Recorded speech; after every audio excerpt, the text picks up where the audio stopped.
So what we have here is a space that's desperate to be defined. We have our tool right here.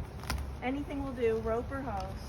And what you do is you start from the beginning and you lay out a shape that you think is pleasing to your eye for just now, and then you look at it. So let's start with that.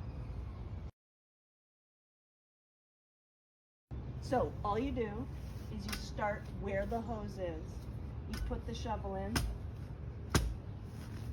pop it up,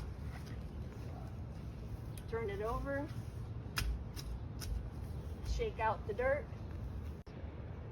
and then you follow the line, and then we have a shape going.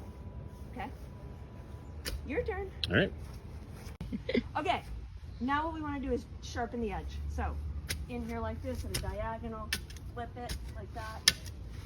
Do this, right? Smooth it out. Dig, flip, like that. Smooth. You got a nice clean edge coming along here. Then you'll go all the way down and finish the shape that we discussed. Maybe when it's not 80 degrees and 100% humid. Yeah.